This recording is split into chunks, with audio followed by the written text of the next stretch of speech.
গৌরীপুরে প্রাণী সম্পদ সেবা সপ্তাহ উদযাপন। তথ্য ভিডিও চিত্রে ময়মনসিংহ থেকে আমাদের প্রতিনিধি মোহাম্মদ মাসুদ আলম ভূঁইয়া।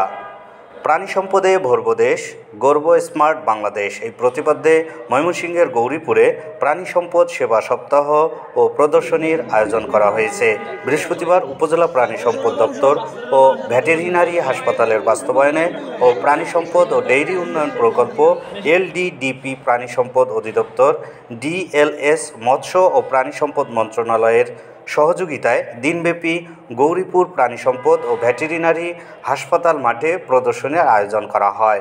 এ সময় মাননীয় প্রধানমন্ত্রী শেখ হাসিনা সারা দেশে একযোগে এ কর্মসূচির আনুষ্ঠানিক উদ্বোধনের সরাসরি সম্প্রচারকৃত অনুষ্ঠানটি স্ক্রিনে উপভোগ করেন অতিথিবৃন্দ।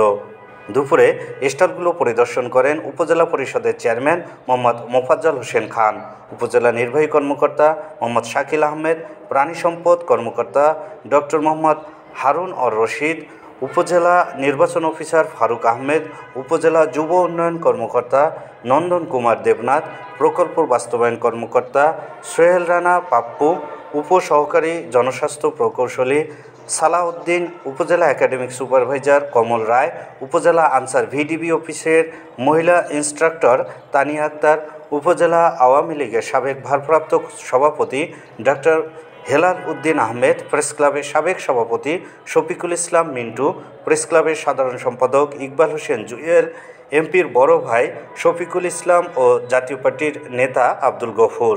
এ সময় উপজেলা পরিষদের চেয়ারম্যান মোহাম্মদ মোফাজ্জল হোসেন খান, উপজেলা নির্বাহী কর্মকর্তা মোহাম্মদ শাকিল আহমেদ ও প্রাণী সম্পদ কর্মকর্তা ডক্টর মোহাম্মদ হারুন অর রশিদ প্রাণী সম্পদ সেবা সপ্তাহ সম্পর্কে এক সাক্ষাৎকার দেন। অনুষ্ঠান শেষে আলোচনা সভা ও বাছাইকৃত খামারিদের মাঝে পুরস্কার বিতরণ করেন অতিথিবৃন্দ। এবারের প্রদর্শনীতে মোট 43টি স্টলে গৌরীপুরের বিভিন্ন এলাকা থেকে কৃষক ও খামারিরা তাদের গৃহপালিত প্রাণী নিয়ে প্রদর্শনীতে অংশগ্রহণ করেন।